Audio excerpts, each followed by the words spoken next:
The Radium Podcast, episode 31. We're back. Got KDE in the building. I'm here, as usual. He lives at the studio, as we know. The Podcast Alley. Yep. He's out back. He's got his own studio, actually.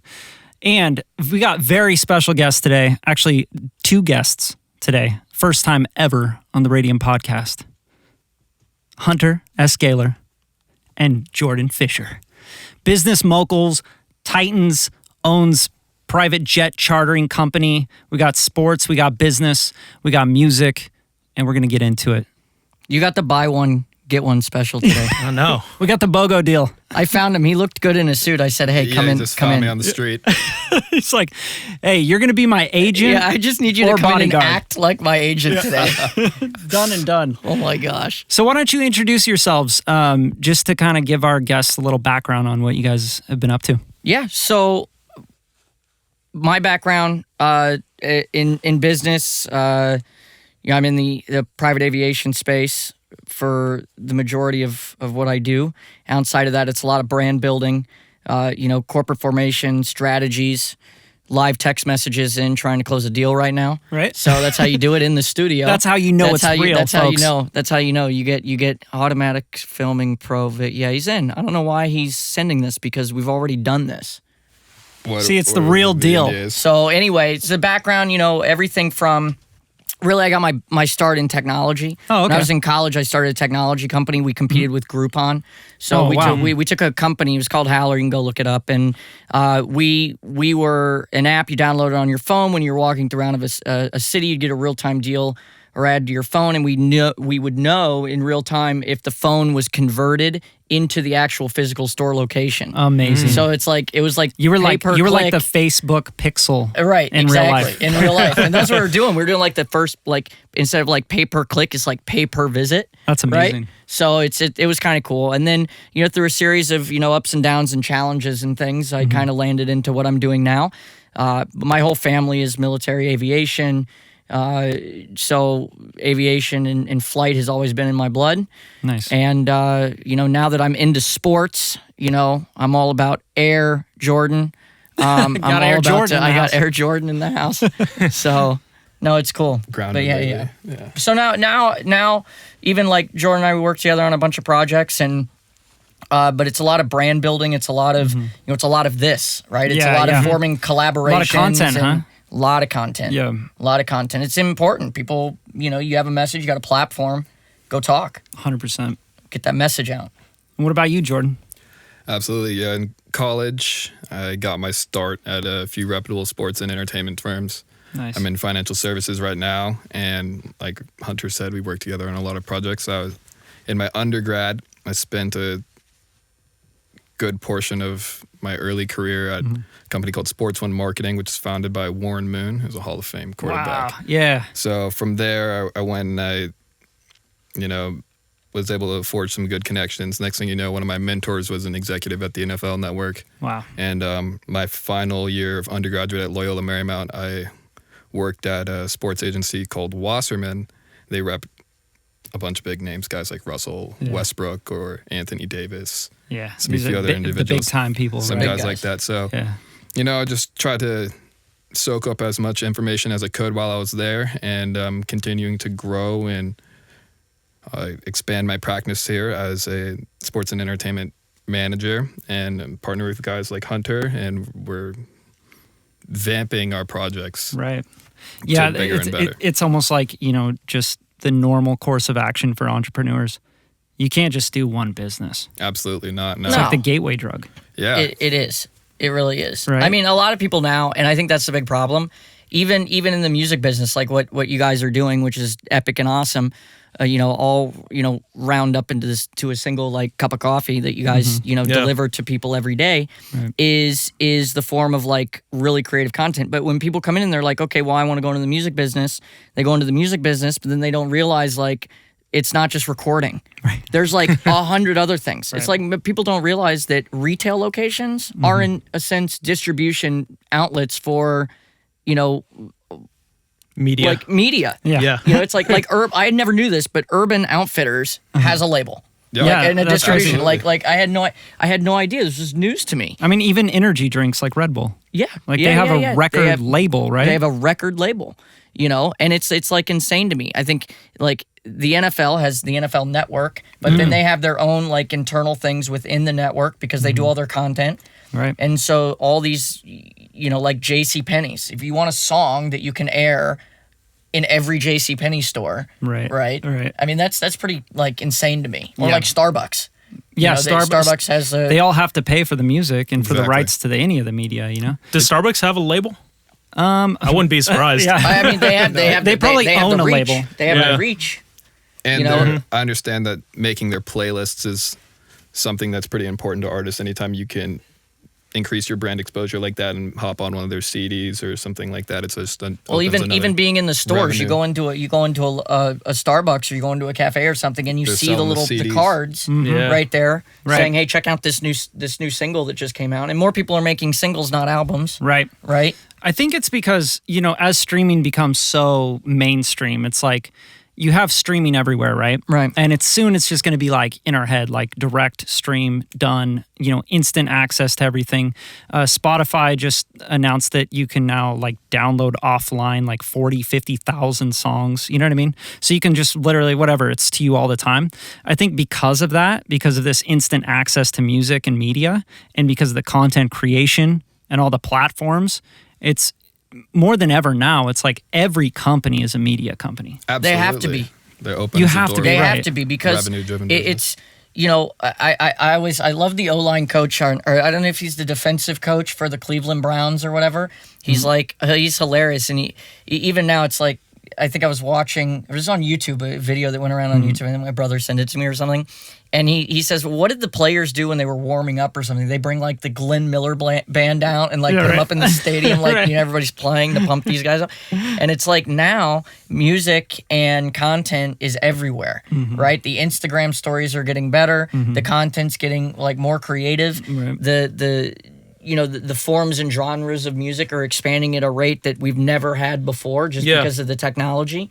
I mean, you can throw up a podcast now, right? But now it's what are you doing to differentiate yourself in the world of podcasts? Yeah, and 100%. so, I mean, I'm not having Elon Musk come onto my podcast and smoke weed, but, at the end of the day, but you can get millions of views if you did that. He got millions, and his tank stock in his company. So I mean, like actions have consequences. No shit. What percentage did they lose on the? It was like insane. I mean, I don't know if it was like they were down after that came out, like 6 or 7% in That's the market. huge. Holy shit. Are you talking on it? Or what company? No, the Tesla. Tesla. You're talking Tesla. Tesla. Oh, He went on the Tesla. Joe Rogan podcast. Yeah. And then he He decided And to spark up a unfortunately- Yeah, California is not the world. We have to remember that. Yeah. right. And still federal laws. That and I'll exist. tell you something, even else it tells you people that want to go into kind of public life, whether you're going to be a recording artist, whether you're going to be an actor or whatever it may be, or even, I mean, at the end of the day, someone like Elon Musk is a celebrity, right? He is out there. He is a public figure. He is in the media. There is some amount of a social contract that you have on, if people are going to see your actions, what actions do you want those people to be seen? Yeah. Right? What actions do you want those people to see of you? 100%. Right? And that's a lot of responsibility. Yeah. You want to see how you respond to people in certain situations. You want to see, do you have we talk about this all the time. Protecting right? your own brand. You got to protect Personal your brand. brand. Yeah, let's talk on that because you're talking about the NFL and we're talking about rappers. Yeah. You know what I mean? We're talking and they about crossbreed. Yeah, there's Right. such an overlap. Brett Lockett played for the New England Patriots. He's not going to like that I say this. Oh, he did. He told us that. Yeah. He did. Yeah, he was in it. He played for the Jets, the Cleveland Browns, and the New England Patriots. He's a partner of ours. Right. So we're good friends. And it's funny because he had a rapping career. Right.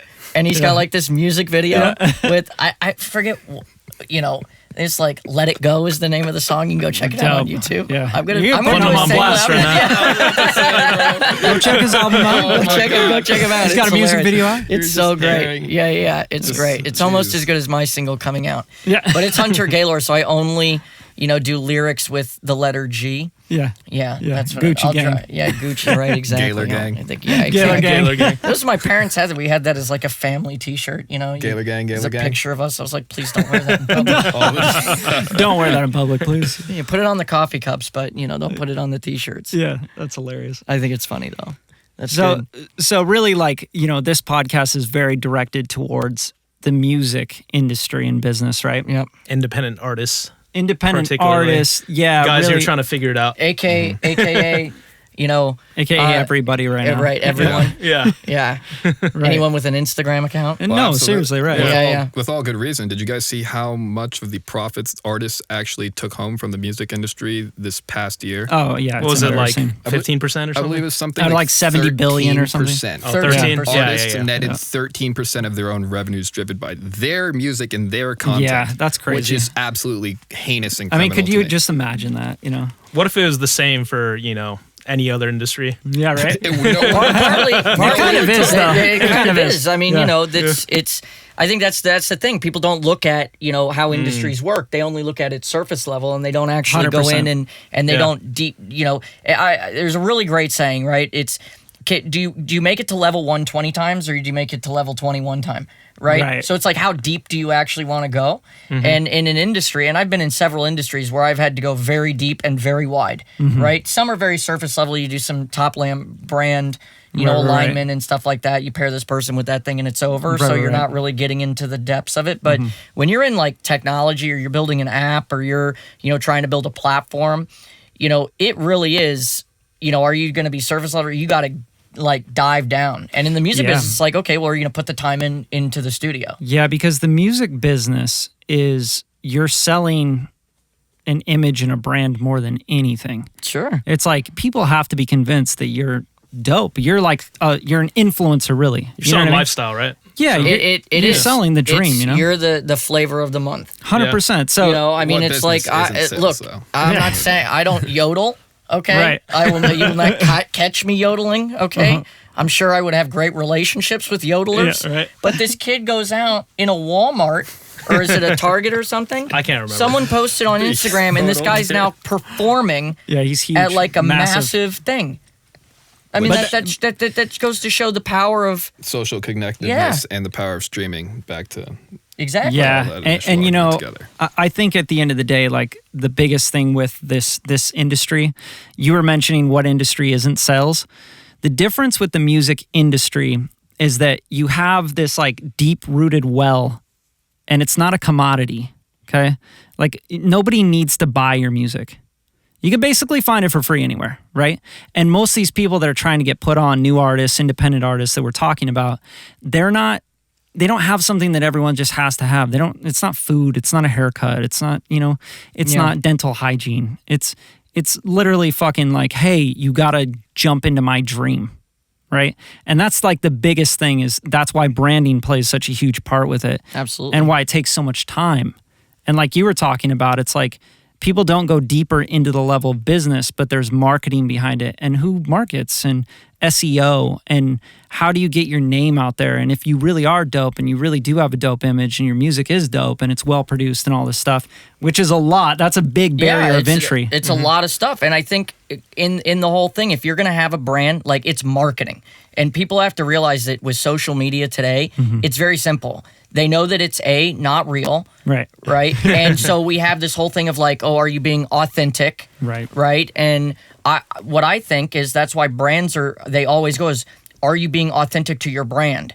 Is that brand being authentic to itself? Right. Right. And we literally have it turns into political controversies. Yeah. Like Nike, just do it. Colin Kaepernick. Okay. Amazing. Is that brand like staying core to what they do? Right. Or are they capturing audience narrative and Right. capitalizing on a situation? Right. You can make arguments for Maybe both a sides. little both, yeah. You can make arguments for both sides. Sure. But when you're a business person, or you're starting to come up, and I'm even kind of going away from the whole idea of quote entrepreneurship, right? And Right. because I think it's a buzzword right it's now, a for sure. buzzword, and it's everything is cycles. Everything is a cycle, so it comes around. And And at the end of the day, you have your fundamental basics, which is what are you making, what are you selling, and how are you selling it, right? And that's what it is. Right. Or in selling or distributing or whatever it may be. Right. These are important things. And regardless of the industry, whether it's in insurance or aviation or music, you still have to be true to your brand in your marketing. Right. So people say, "Hey, I'm tuning in." I'm tuning in because why? What is the why factor of why they're tuning in? You know, people tune in. We were just talking about this, the YouTube stuff. You know, like you tune into a YouTube channel. I'm watching a YouTube channel of a guy that pranks people. Right. Mm-hmm. Right. I'm like, this is a thing. Millions of people are watching this, but because you entertainment. give the people what you want. It's entertainment. Mm-hmm. Because people spend more on entertainment than they do anything else in the world. Yeah, it's amazing. Yeah, it's amazing to me. Yeah, pure content, like driven entertainment, wins every time. People like having that escape from their reality. Yeah. I mean, there's a reason why, Jay Leno gets paid more than all the school teachers combined in Irvine County. You know what I'm saying? Yeah. It's like, it's entertainment, and people, it's always going to be supply and demand. Yeah. So it is. It's 100% supply and demand. And I think a lot of people, that's why I said when you go deep, they don't realize what it takes to start a business. They don't realize everything that goes into it. They don't understand the tax structure, the tax codes, or the laws, or the things that go into it. They just want to go out and say, and I hear this all the time, like especially when I'm being in the charter business, you're exposed to a lot of different clients, actors, athletes, rappers, artists, doesn't matter, right? We've either tried to work with them all or have engaged with at least one of them, right, on an ongoing basis. And it's crazy because everybody's like, oh, I want to hustle. I'm hustling every day. I'm hustling. Everyone's hustling. Day I'm hustling, right? I'm like, well, why? Yeah. Like, what are you hustling for? Right. Like, let's look at this logically. Step 1, step 2, step 3, step 4, step 5. Right? Don't hustle. Just work. Yes. Like, you know what I mean? It's like, but dude, I'm hustling. I'm like, and then you get into debates of work harder versus work smarter, and it's like, just get the task done. Yeah. Right? Yeah. Like, and then we'll all be in a better place because of it. Yeah. Back to independent artists, we find that the ones that typically are most successful are the ones that are willing to ask for help. Yeah. Because good point. Artists themselves, they've identified their niche. They're good at creating the art. Right. And then that's where you hope the extra miles or, your partners or the other people that comprise your team take the extra steps for you. Right. And then they're the marketing people. Talent attracts talent. And if, somebody finds what we're doing, for example, like we enjoy the podcast or things of that nature. Like, hey, well, we're specialized in this specific skill and we want to utilize this to help you grow in X amount of ways. And the ones who are willing to receive help and are willing to explore other options are typically the ones that find the most success. Yeah, no, that's a good point. We talk about this a lot on the podcast. It's like you need to attract the right people by putting out the content that is going to attract the people you want to work with. Good content, good energy. You know what I mean? Yeah. Rather than like, you see it all the time. And I'm sure you guys both get it. It's like you get a lot of like DMs or spam or people hitting you up, asking you for things, and you're like, what? Yeah. Like, what are you doing? Yeah. Why? Like, where's your product? Where's your thing? Like, sometimes they won't even like shoot you over a piece of content or a CV or anything. Like, it's just, hey, help me. I want to do this thing. Well, and I think the other thing too is it goes back to that, deep and wide idea, right? It's oh, hey, let's do something. Well, okay, put together a proposal, right? It's like step one. Like tell me what you would like to do. Right. And it's different. I call it bar talk versus boardroom conversations. Right. Right? Are we going to have a boardroom conversation? Or are we going to have bar talk? Yeah. Right? Because I'm a great bar talker. Right. I talk at bars all the time. Right? And I'm excellent. So many ideas. Like, I could tell you I have solved so many problems. Right? I literally, and the moment they say, Hunter, would you like another glass of Pinot Noir? I say, yes, my good man, I'll have another one because I'm solving problems. Right? Yeah. Let's keep it rolling. Let's just let's keep it flowing. But at the end of the day, I think that's like understanding, the conversation and the context. Right? So that you can really understand the content. And so at the end of the day, when you start looking at, individuals or entrepreneurs or whatever it is, it's kind of bar talk versus boardroom conversation. A boardroom conversation is, what are we going to do? How are we going to do it? You know, how are we going to dot our I's? How are we going to cross our T's? And then execution. How are we going to execute? Yeah. We can talk all day long about how we want us to be the world's greatest, you know, knick-knack. Right. And what we need to do. And what, it's like, well, let's stop talking about what we need to do and let's actually do step one and write it down. Yeah. Who do you know that we can get started with? How do we start this thing? Right. Who do we need to hire? What kind of budget do we have? You know? Right. How do you go get funding? How do you, you know, how do you work around these problems? Yeah. Speaking of that, I think both of you would know a lot about this. I'm sure you both, you know, have experienced a lot of this, but you know, for an independent artist or an entrepreneur, you know, trying to get into something and start their own thing, they're going to make some jam, or they want to get into the aviation industry or whatever. You know, what is like the very first step or two in getting funding? Well, I get this question probably 4 times a day. Right. I mean, because that's everybody. How do we get funding? Now you got a 5, How do we get funding? Yeah, 5, you know, 6, 7, 8, 9, 10. Yeah. I mean, you know, and everybody's going to start DMing me right now and ask me, how do I get funding? Well, I'll tell you. This is how you do it. I mean, I've probably pitched a technology company over the course of my technology career to every major VC company in North America, to Europe, to Asia, the Asian funds. And whether it's Silicon Valley Bank, whether it's Draper Fitzer Jurvetson, whether it's, you know, I mean, I could just rattle off the names. There's so many of them, right? Charles River Ventures, you know, I mean, you know, Bessemer, Prism, and I could, you know, Comcast has a venture arm, right? Wow. I mean, there you go, guys. Like start Googling. Yeah, exactly. Revenue-driven platforms, basically. Yeah. But what I would say is okay, before you go out looking for funding, ask yourself, do I need it? Right. Because some people, they want to start something, but they already have all the tools and resources to go start building it. But they're like, well, I need to go raise funding because if I get funding, I have validity. Yeah. Like, and I have value. Right. Right. And in reality, it's like if you can avoid raising money, avoid raising money. Yeah. You know, 100%. It better to be, you know, to have the control of it. Because when people with, you know, money come in, they start making the executive decisions. They start taking away everything from you. And, you know, whether you're helping a brand out, I think when someone wakes up in the morning, they say, okay, what do I need to go do to get funding? Well, there's your 3 basic routes. There's your venture capital, there's your private investor, there's your friends and family. Right. And you got to go to the people that understand your business or understand you and believe in you. And I think that starts through mentorships, networking, all sorts of things. But you just can't sit by idly and expect money just to come in and just fall in your lap. You really have to align yourself with things that are going to value. And 9 times out of 10, a good investor is going to invest in something that investment is going to directly benefit one of their other investments. I gotcha, yeah. Right? Or something they're currently or working on or something they have a good understanding in because you've solved a problem and addressed a need.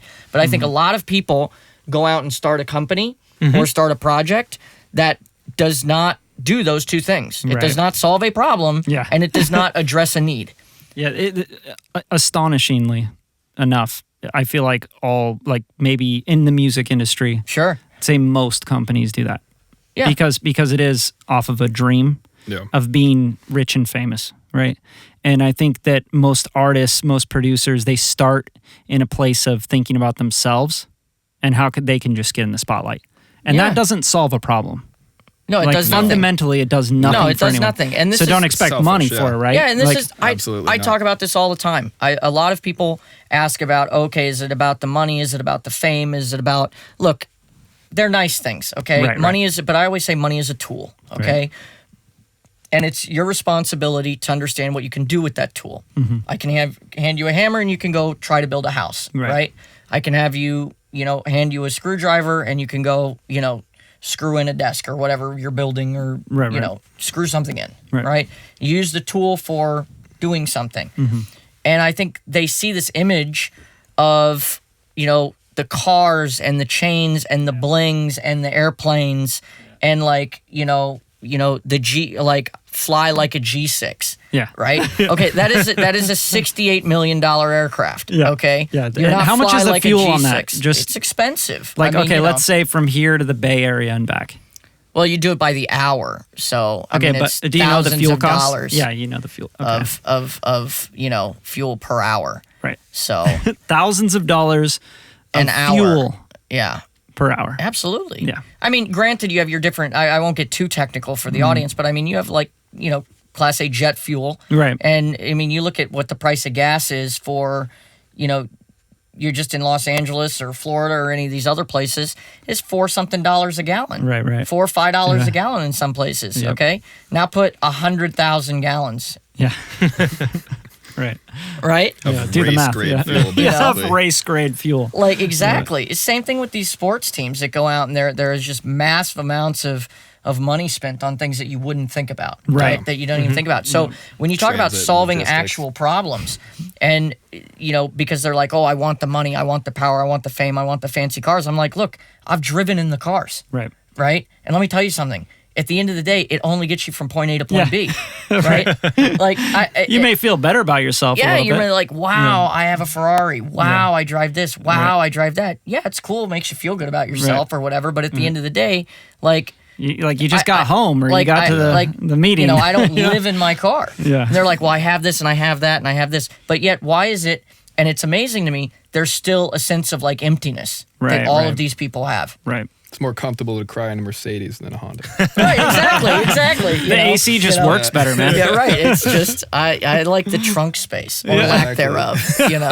That's the thing. But and they asked me as a business person that really understands, different markets and understands how to follow cultural shifts, stay true to your brand, stay true to your message. How do you build the communities? How do you build collaboration around your communities and your followers and things like that? Because I'm very much not the one that's up in the spotlight, ironically enough. Fact. But Behind that's slowly starting to change. And now it's like, okay, well, who is your audience? What is your message? What are the things that you are doing because we want this advice? And when say, well, how do I start a company? And this, I say, find a problem to solve. Right.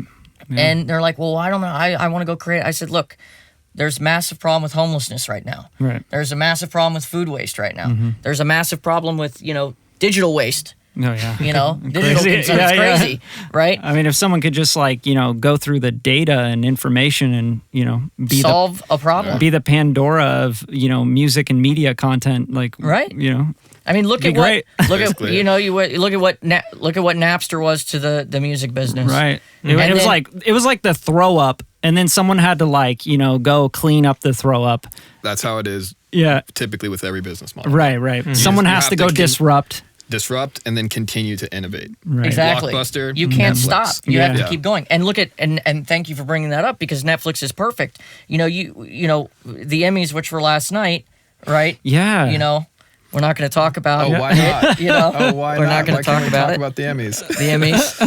The Emmys. Netflix. Shit went down. Yeah, stuff happened.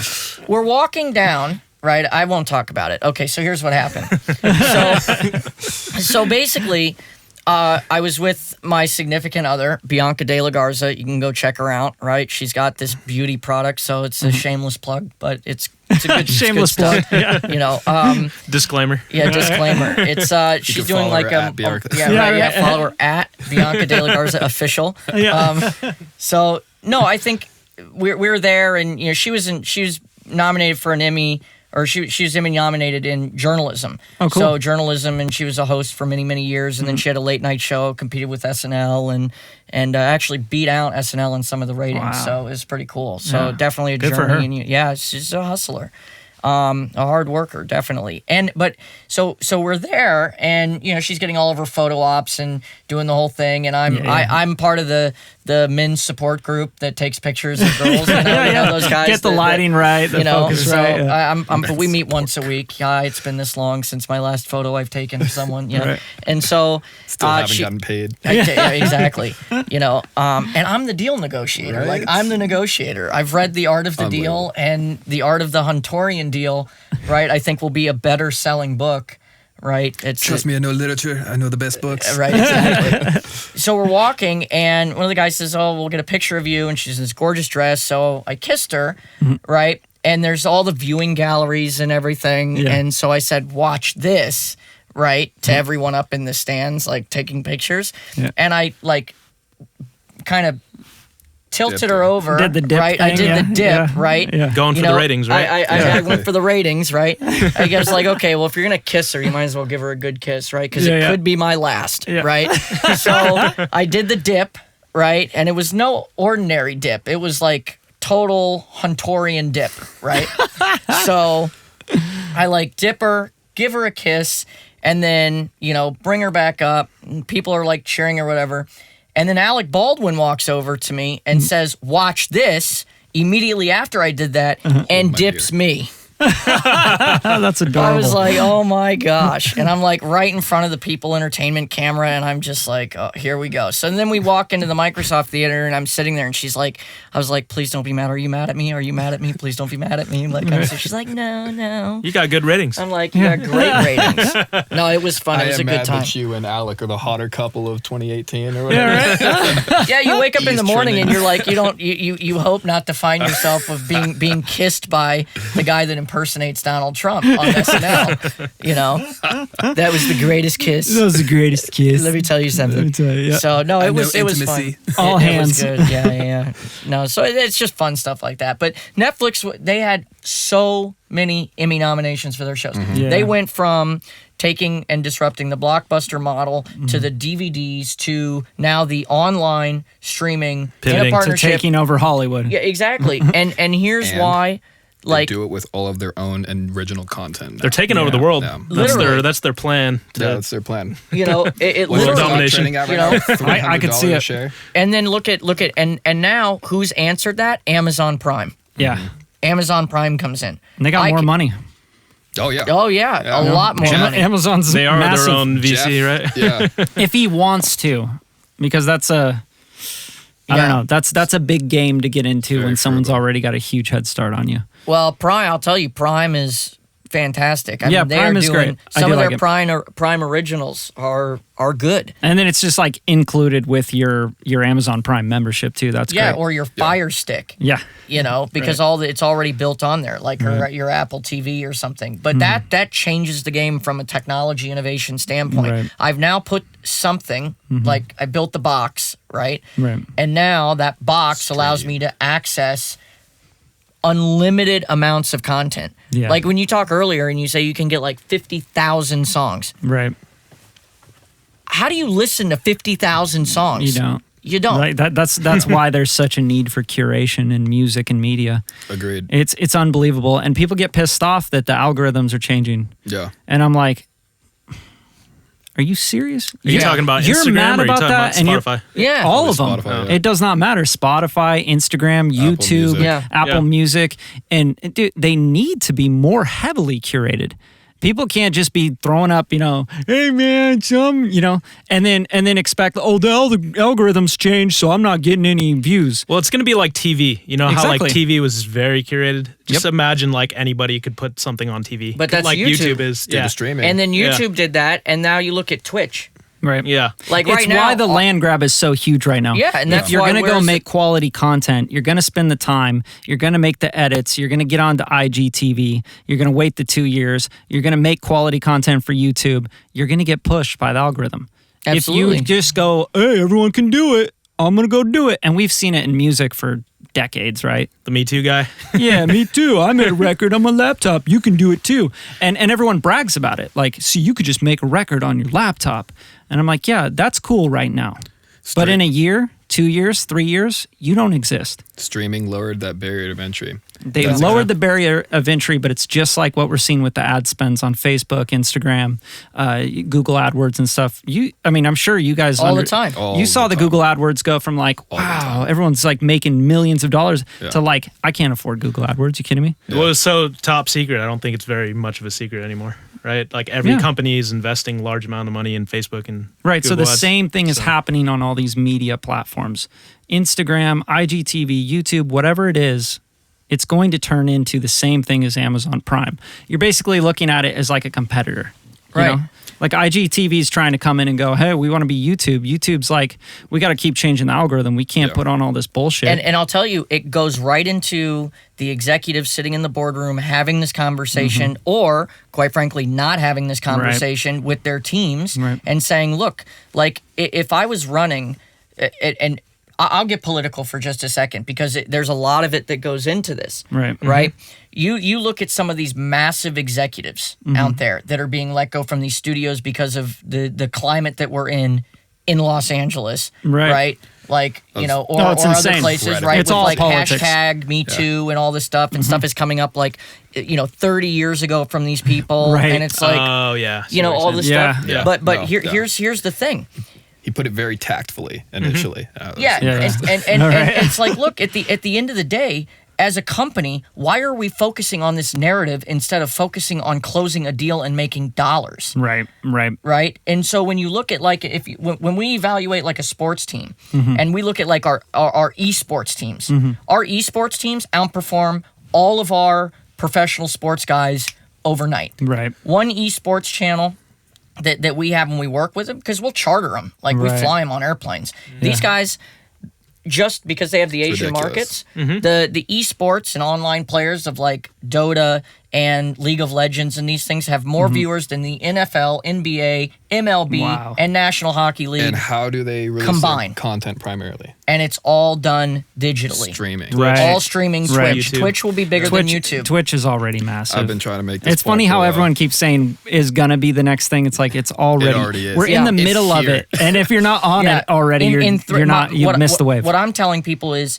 it's not just that Twitch is the new thing, or like it's like, oh, everybody's got to look at Twitch. No. Let me tell you, Twitch will surpass YouTube. Right. Look at Like it will surpass. And I like hear what I'm saying. That means it will be bigger. Right. Okay. Now who owns Unless- YouTube? Who owns YouTube? Google. We got this. We're recording this. Yeah. Yeah. unless here's another major point. So back to streaming innovating the way we all consume and digest content. If you look at the numbers for ESPN and all the traditional methods of watching sports, viewership is down. Right. But people still love and are passionate about sports. You find people tuning in specifically for big marquee events. So what happens is UFC fights. Whichever streaming company acquires the licenses and rights to Right. stream sports events will be next. And I understand that YouTube is trying to push for that. It's just a lot of these corporate deals, for example, like the Lakers with Time Warner cable. Right. Like Comcast and Xfinity and all that too. No, YouTube, or I don't know if YouTube is willing to put up the funds to match a contract like that to get those exclusive rights or things of that nature. Right. So Amazon might take them. Right? Exactly. Yeah. Amazon. And they have the money. Netflix. Yeah. They currently stream March Madness. So they've sampled this out to a certain extent. They take, I don't want to say lesser or less well-known sporting events because they're still very popular. It's just not a major sports league at this moment. Right. And the first streaming company to secure one of those contracts for broadcasting and distribution rights, again, billions and billions of dollars. It's unprecedented. They have to make these billion-dollar deals because it sets them up for the next 10, 15 years. And let's talk about $1 billion being Innovation. nothing. It's nothing. When in 3 years you're going to gross, $100 billion possibly, because like truly, like if we're looking at these huge things, these huge platforms of media, there's only really like a handful that can compete right now. But they make their money off of advertising spend. Right. So you have to. This is where like I tell Hulu everyone, is just like straight up membership. You pay. But when you look at Hulu's owned by Disney, correct? Right. I believe Yeah. so. I think so. Yeah. I think believe they so. went through that acquisition. Yeah. But what I tell people is, look, when you look at the content platform, and I would say this to Les Moonves if he would take my calls, right? He probably will now, but at the end of the day, Listen. Yeah, exactly. make your pitch right now. We'll snip this out. At the Send end it of the over. day, the full focus of any of the platforms should be on total focus on the advertisers, because the advertisers, that's how they make their bread and butter. Well, that's why Like, TV ever existed. It was for advertisement. The show sold the advertising. Like, That's all it there's did. a reason why you watch a show, and then in the middle of that show, there's a commercial break. Yeah. that pays for what they're doing. Yeah. How else do they get paid, guys? So Netflix $10 a month doesn't really run ads. I mean, they're starting to, right? Well, because they pay a subscription. Yeah, that's the subscription. But outside of that, for anything else in the sports arena, it's still products. People still need to advertise Colgate. And Listerine and consumer goods like Dove and like this is what Procter & Gamble and Unilever live on. Walmart's, 100%. You know. So what do you think about, like, flip the script on that? Yeah. What do you think about these manufacturing distribution companies starting their own content platforms and doing it that way? Because I think it's brilliant. In-house production, right? I think it's exactly I feel like what they that's should be doing. kind of like how it's going to be for them in the future if they want to stay as big as they are. I think Walmart has the largest TV viewing audience with their closed circuit TV, Walmart TV. That's crazy. I think because they have all the TVs that are throughout Never their would think of that. checkouts or something like that. But you walk into a brick and mortar store, people say brick and mortar stores are turning into more showrooms. Right. Right? Mm-hmm. But still, you imagine, you look at New York and the LA market for dense population. Mm-hmm. As a brand person and as a person that deals with physical commodities, right, and not just outside of the service-oriented business of private airplanes, right. But it's like there's a reason why people like Jay-Z, or not Jay-Z, like Sean Diddy Combs and Mark Wahlberg and all these people have the following companies: Ciroc Vodka, Aqua Hydrate, like actual companies. It's called omnipresence. Yeah. Like, dude, I'm only going to be here. No, they want to be in the fucking club. Absolutely. They want to be on your phone when you're looking in the club. And they make money, and their most amount of money is sold in those beverage and other markets. Oh, yeah. T-shirts, that's where Diddy, everything. of course, made his millions, his hundreds of millions. Dre did Beats by Dre, right? Right. He was they all support pushing the brand product. and the lifestyle. Yeah.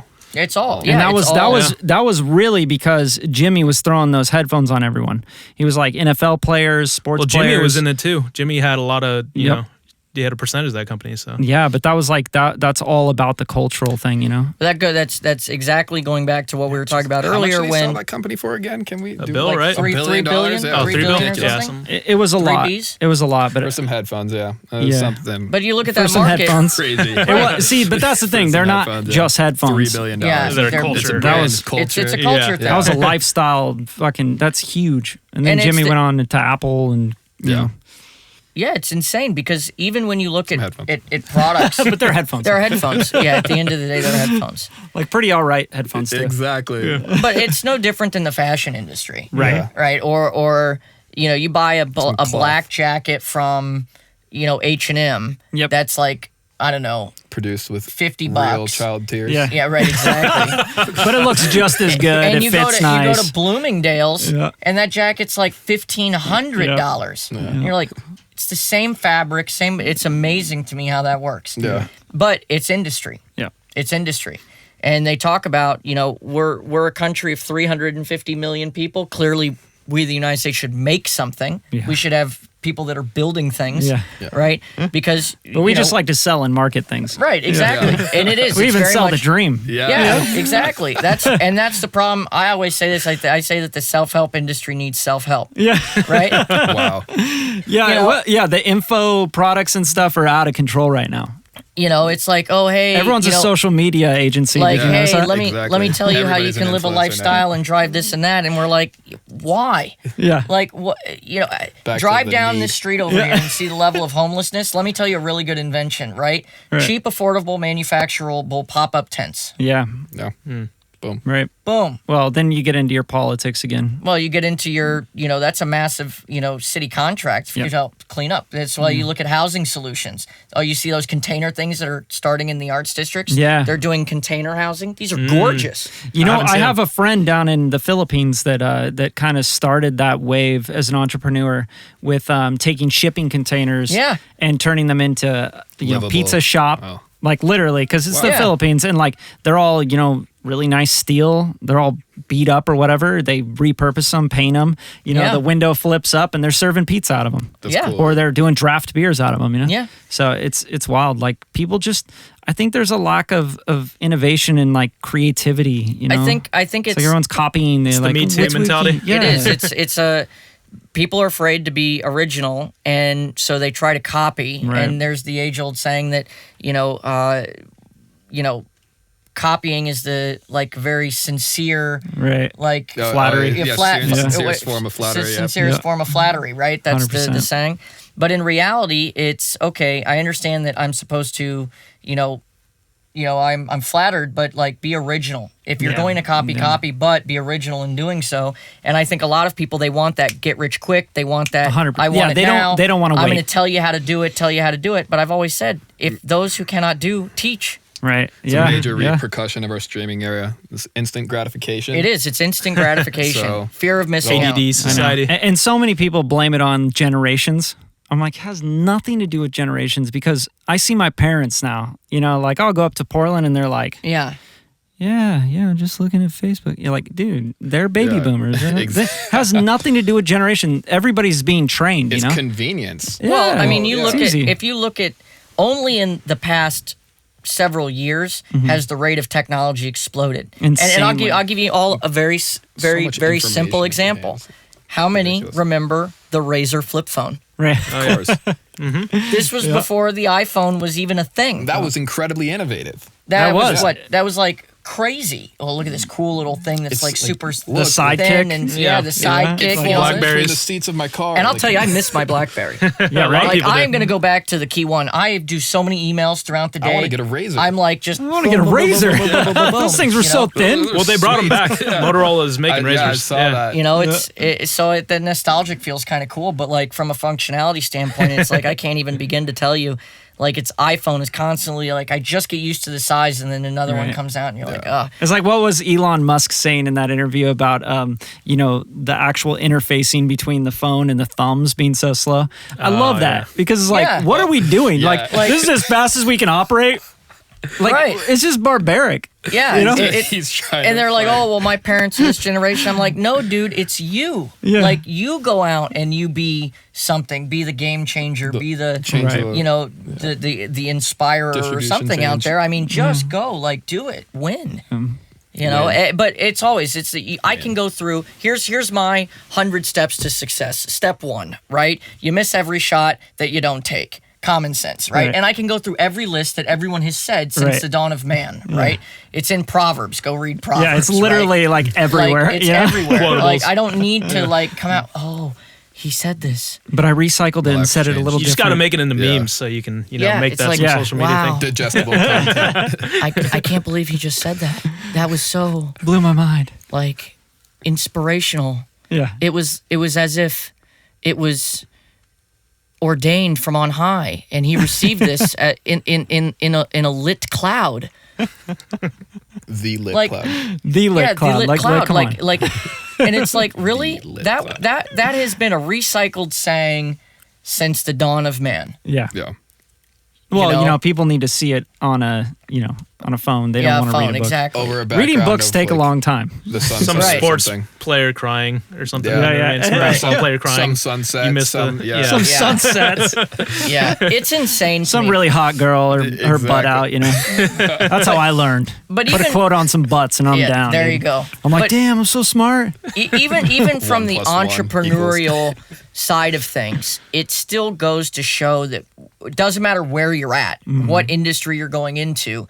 And to me, sometimes I get a little frustrated. They're like, I'm just going to follow my passion. I'm like, you can follow your passion and be broke. Right. Or you can just, there's a motivational speaker. He's a good guy, Zig Ziglar. He died, he's a good guy. I liked him a lot. And he had a really good saying, and he was giving an example of this woman that he was helping because he was a big sales guy, like in insurance and stuff. And he gave a really good quote or question. So people are like, I hate my job. I need multiple forms of income, and I want this, and I don't have that. He's like, why don't you take 2 seconds, and when you get home, write down, I like my job because. Well, I can't do that. I don't know how to do that. I don't like my job. I hate my job. Okay, well, are you paid at this job? Well, yes. Do you not like getting paid at this job? Right. Okay, so write that down. Yeah, and then people are shocked that when they write it down, it's like, wow. I have so much to be grateful for. Weird. Yes. Yeah. Like, wow, okay. Yeah. Now let me try to be a better person in my environment than trying to go out and do something that's like because passion or business where or you go, behind it. there you are. Be the best bus driver you can be. I got to go to a different job and be the same person that hates my job. Asshole, yeah, exactly. Right. So it doesn't matter where you go. And that's really the simplicity of it, right? I mean, if you're really life is very simple, right? And for me, I always tell people, because I get very theological with people, very spiritual with people, because I think you have to have some sort of driving force. You know, right. people that say there has to be a why. Yeah, there's got to be a why, and it's like, you know, you look at some of these amazing people, like you know, the late Aretha Franklin, right? I mean, her voice was as if she was an angel, right? I mean, she was so talented, but you could tell there was passion behind that. Oh yeah. Same thing with and work. Yeah, and hard work and everything. But there was something innate that was driving her to share her voice with the world in the way that she did. And I think it's the same way with a business person or entrepreneur, real estate agent, or whatever, is if you can really say, okay, if this is the moment that I'm in and this is what I'm doing, how am I waking up every day, walking through my list, just making one more step, taking one more step, taking one more step. You don't need to have that overnight lottery ticket YouTube lifestyle, right? It's when you understand that you can find happiness and enjoy the progression. I've always said it's not the destination, it's about the journey. Because when you understand that you can enjoy the journey and you can relate to the struggle and you can understand the seasons of which you're in, there's a season for planning, there's a season for marketing, there's a season for, you know, being blessed, there's a season for everything. There's a time and a season, and you have to learn to be comfortable in the season that you're in, because as soon as you find your comfort level, the season changes. So you're constantly, you know, going through a struggle of, you know, getting to the final destination. And you don't really know what I always say is, well, what's your definition of success? Yeah. Oh, it's a house, it's a car, it's money, it's a car. No. What is your definition of success? Right. Then ask them what their definition of happiness is. Sometimes they can't tell you. Yeah. It's amazing to me. No, it's very interesting. But a really good thing for people getting into the music business, a way for their content, and I'm surprised this is done, I think, a little bit, but one of my friends, he was doing a master's program at the School of Education when I was doing my undergraduate program at Harvard, and he had a really good nonprofit idea. He gave this talk, and it was very similar to Tom's. You know, you buy a pair of shoes, and a pair of shoes is donated. The buy and give back. Right, the buy and give back, or like Apple Red, the Red product thing. But with music, it's for every, you know, thing that you're doing or putting out, this particular album or sales of this album is going to partner with this group or that group or something to help differentiate, because now you have a community. You've repurposed your passion. And you've repurposed your passion, that not only are you producing something, but that repackaged passion was repackaged in such a way that that product now it's benefiting exactly the greater good. Yeah. Is just great. about to say the same exactly. thing. That and so and writing things down are absolutely so yeah, critical so to success. imagine you go out and you do a label. Goals, you as know, opposed to leaving them dreams. You know, yeah, right. Make them real. Even like First step, writing them yeah, down. Even like DJ Khaled goes out and he's like, you know, we the best. We say we the best. Well, it's first off, we are the best, but that's okay. These are minor details. But I would like to see an album like that reaches millions upon millions of people saying, look, you know, part of this is going to go to this organization or something, because that internally helps that way. Because these nonprofit organizations, I've worked with a lot of them, and you see a lot of waste, fraud, and abuse. Yeah. And I tell entrepreneurs and startups and people that want to go out and start a business, I said, be careful of your waste, fraud, and abuse. Because it was like, well, I don't have it. It's an idea. But you can waste your time. Right. Your time. Yeah. You can have waste, fraud, and abuse with your time. You can abuse your time. Right. You can abuse being your time with other people. Fraudulent to yourself. Yeah. You know, and it's like, look at you internally. But I also say, don't get discouraged, because even the greatest of business people and the greatest of artists and the greatest of musicians have messed up. Right. Yeah, I think that's a big and part of the process. And made huge mistakes. Huge mistakes. Matthew McConaughey is one of the top movie stars in the world, right? Has been arrested. Learn to fail forward. Yeah. Robert Downey, right? You could go. Robert Downey. Yeah, you could go down the list. Whole list. Charlie Sheen. You know, and I think too many people look. Did he get caught though? Right, exactly. And I think that's a big thing. You get a lot of people, and they look at I saw that Winnie the Pooh movie, right? Christopher Nolan. Yeah. His little Winnie the Pooh says, That's it's hilarious. like, well, Chris Nolan. Christopher Robin. Yeah. Christopher Robin. Christopher Robin. I'm like, Christopher Nolan. Oh, that would be Batman amazing. That would be an epic. Yeah. That'd be an epic movie. Yeah. Tigger talks like What you Bane. doing, Chris? Yeah. Right. Yeah. Win it. So he has this great line in the movie where he says, "I always get to where I'm going by walking away from where I've been." Yeah. I was like, okay, that's pretty good. Pretty deep, you know, insightful. and it's like, but when you think about that, okay, well, it's a cute little saying or whatever, but how true is it? Right. Like, you made a mistake, walk away from it, Right. and keep moving on. Don't go do it again. Like just move. Stop reflecting on it. Stop letting Right. it eat you out. Stop like, oh, well, this album wasn't a hit. Nobody liked this one. Well, Yeah. okay, make another go one. away from it. Yeah. Like, get away from it. Yesterday's Make something history, different. tomorrow's a mystery. Go out and just, like, do it again. Absolutely. If at first you do not succeed, try again. Well, Beyonce. people, especially in music, people don't realize that like your flops get swept under the rug quicker than exactly. anything in the world. Like, no one's paying attention to how bad, Well, like the Eminem thing. They're like, oh, that last album was a flop. Like, no one's paid attention to it. Like I don't remember it. No one cared. I don't even. Yeah, I now can't they tell care you about one, Kamikaze and they care about him, beating up MGK with the like. Yeah. It's like nobody cares. Like Yeah. you could talk about it on talk shows and stuff, but those are the only people that care. Well, But how many flops from Aretha Franklin do you remember? Exactly. Like You know what I mean? I'm not and going back people- and like, where's her flops at? Right, and the people that do that are the toxicity. Yeah, exactly. So people that want to say, he did that to me, they did that to me, he did that to me, he Right. did that to them, or what. It's like, dude, like, nobody wants to be around you Yeah. when you talk like that. Amen. Amen. Nobody, like, get rid of the negative energy Yeah. because we don't have time for it. Right. I always, my mentor tells me every day,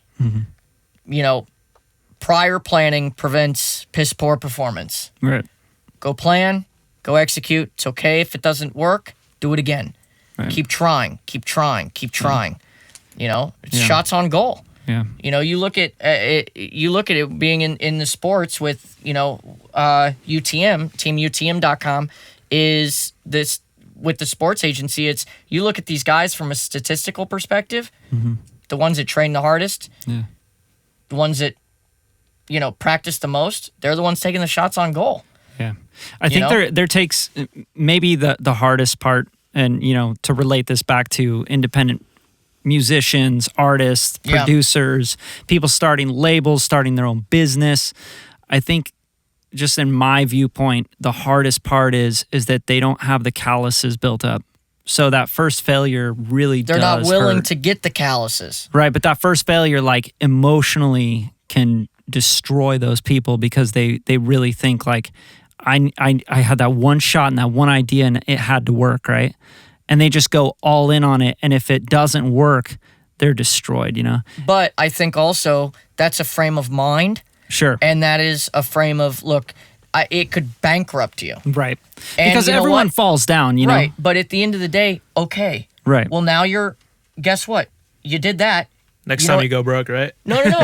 At the end of the day, it's very simple. If that didn't work, you just went as low as you possibly could have gone. Right. Like, Don't go do that again. like, it's you're not going to be able to, like, if you go out and you start a company and, like, you make a product and nobody buys it, okay, well, that was a product nobody bought. Right. But you now have the experience Right. on what you just did. And nobody can take that away from you. Yeah.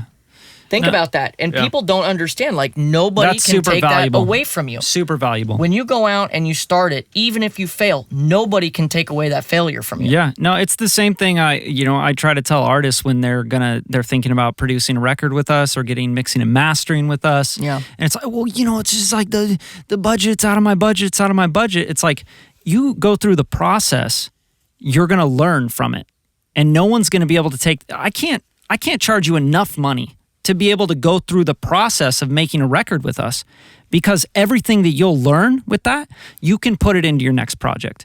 Right. You know what I mean? And I can't put a price tag on that.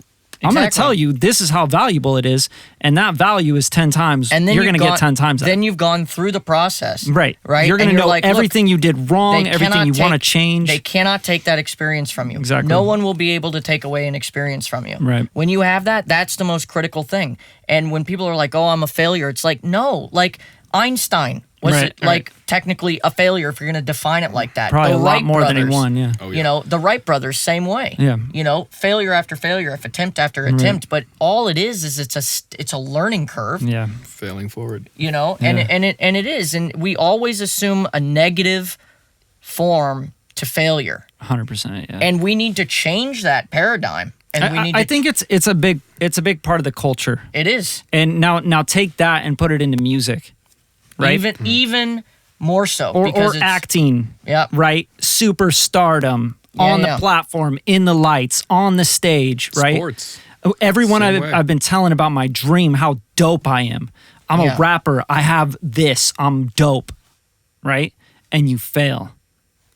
That's like the ego. That's the ego just getting burnt up. You know what I mean? Yeah, but sometimes I think a lot of people have that. It's, you know, when I sit down, you know, with some very close, you know, colleagues of mine, we do have some real serious heart-to-hearts on it's like, look, you know, they look at it as such a negative.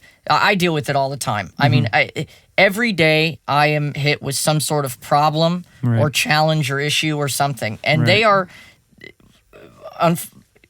some big complexing problems. Right. I mean, they're not like regular run of the day, like, oh, we don't know how to fix our, you know, copy VCR machine or VCR or something like that, or, you know, we have our, you know, our plumbing is like, these are large international, like large scale, lots of money can be lost.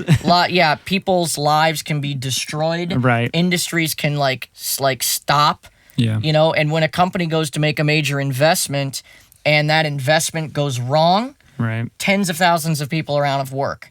And so when you're involved in a decision-making process and your opinion is being heard and listened to, and someone asks your advice, the amount of weight that you have, that you know that this can either help a tremendous amount of people or, you know, there's some serious consequences if we make the wrong decision here. And there are all these, you know, cost-benefit analyses that go into this, right? It's the same thing. I mean, you look at what happened with Volkswagen. Right. Yeah. That was a decision that was made. Yeah. That was a decision by a team that was made. Is it worth us fighting a lawsuit or selling as many cars until we're caught? Right. Yeah. It's crazy. These are ethics that every industry has to ask themselves. And it's the same thing when you look at music and what you can do, you know, and we say that a lot of this when we're, you know, advising a lot of our sports stars is when they're on the field. When they're off the field, what decisions are you making? What investments are you doing? What are you doing to help increase your brand, but also not to be stupid? Right. You know, because it's so powerful what you have when you have a platform. Yeah. Well, man, you've given us like, I have to go back on this and like, you know, just like really let it soak in. Because this is only the first podcast of many. Yeah, you know what I mean? Like this is like episode 1 of like, you know, 15 or whatever. Yeah, when our big thing. Do a series. Yeah. This is the overview, and then we got to get more. When Forbes is calling saying, Hunter, we want to do it, and I got to do a big press tour, I said, hey, look, Radium's not on the press list. Why is it not on the press list? You got to have it on the Radium podcast. If we do not launch something on the Radium podcast, then we got to get you smoking weed on the Radium podcast when you're in charge of it. We'll bring some of our clients back. Maybe they'll indulge in that offer for the CBDs. I won't say we condone it. CBD though is non-psychoactive, right? Yeah, it's a fact. Non-psychoactive. And a lot of big companies now, like Coca-Cola and stuff, are looking at those. There's a lot of companies, right? Yeah, a lot of companies. Coca-Cola has a company in their incubator that we Elixir. Elixir. It's a pain roll-on. It's a pain relief roll-on. I love it. It lowers your FICO score. Or I guess raises your FICO score. I don't know what it does. Or raises, depending on which FICO score you're looking at. What time of day you drink it. Exactly. Lowers your blood and cholesterol levels. It raises your FICO score. Raises your FICO score. I want some of that. Yeah. We'll get you some. It's cool stuff. You got the disclosure, the part we have to read really fast about that. Products aren't crudely. Yeah. Are proven to work in all 50 states. Exactly. Not made to treat or cure anything of financial. any kind. Yeah. That's so funny. No, this is good. We'll get some good people, and then for when we got some really cool products, we'll bring them on. We'll always launch them on the Radium podcast. That's what's up. That's cool. Yeah, we'll do some spots just for that. That's awesome. Yeah, that'd be really fun. Yeah. I'm waiting for you guys to start the record label. That's what's up. Oh yeah. Well, it's been talked about so many times. It's almost like a natural process. We always find ourselves talking about music and stuff, and then getting the artists in and then go, yeah, and then we gotta get a rollout going with them because we don't want to just drop a record with them. What do they have planned? And then we're like, wait, why are we doing this? Then you want, and then we're producers. And not only that, we start partnering with all the brands and companies that can. Get in with these artists. Let's keep this off the podcast. That's not on the podcast. Off the record. Just kidding. It's not on the off podcast. the record cut. No, we won't tell you how you collaborate and close a deal. That's right. We don't want to give too much about. No, that's for episode 2. Yeah. You can contact us there you at Jordan.Fisher at teamutm.com. There you go. Hunter.Gaylor at teamutm.com. There you go. Or blow them up on Instagram. Just DM spam them. Yeah. What are your IGs? IG Hunter S. Gaylor. Easy. Yeah. JFish21. Easy. Done. Bradley HD, KDE Beats, and follow Radium_Media because that's where you're going to find all this stuff. Just spam Brad, actually. Yeah, spam the hell out of me. Everyone go to Just Brad's give me page. a bunch of DMs with just links to your music, but don't say hi or anything. Don't follow me. Just send me a link to your dopest music. And ask you to post it, right? Yeah. You guys are awesome. Can you give me a shout out, bro? Yeah. I'm looking for low production SoundCloud messages in my DMs. Yeah. No more followers. Yeah, who than said that 15. ever? Did I ever do a story where I was like, dude, hit me with some low quality SoundCloud links. Don't say hi though. It better sound. If it doesn't sound like it was recorded on your Motorola Razr, Exactly. like you put the speaker or the recorder up to the Don't car send it. speaker. I don't want to hear it. I don't want to hear it. That ain't raw. Turn it off. I want that raw shit. Turn that shit off. Yeah. I'm looking for I need that low real stuff. production shit only. And That's it right, needs to man. sound like it was tagged by a producer in 05. Yeah. So I want to hear this beat has been tagged and produced by at Yeah, least right. 50 times on the track. It has to have an English accent. Well, here's a business idea. Why don't you start an Instagram account that just posts bad music? That's a great idea. You could do so much You with just that. call it IG DM'd music or something, That's so funny. That's amazing. Just put up everyone on blast. Follow at Trash Quality on IG. Yeah, right. I do now surprisingly more business on Instagram than It's ever. insane, isn't it? Like I Connection. have legitimate hedge fund managers unbelievable. that DM me on Instagram for flights. Yeah. Well, you have a great product for Instagram. It's very visually appealing. Yeah. And even my look, a brand now. private jet. Yeah, and This people is are cool. And Yeah. people are even now. And you follow the corporate account is Avjet Global Sales, and those are airplanes, interior shots. You're going to see all that. It's amazing. It's cool stuff. And then but even now, I tell when I'm asked to be brought in to consult on projects, it's amazing how I'm saying, okay, well, obviously you have to have a social strategy, but you can literally target your customer 100%. right now on In Instagram, detail. and I can literally go and say, hey, Scary detail.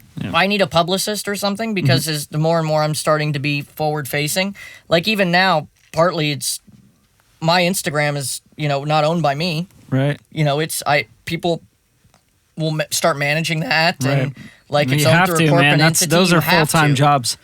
Those are They are. full-time jobs. If you're doing it right, yeah. Yep. Yeah. I spend 4 hours every morning just, getting the content set up and, making the copies. It's and your outward brand. It's unbelievable. It's your visual personal brand. Exactly. And if you're It's- not spending that time,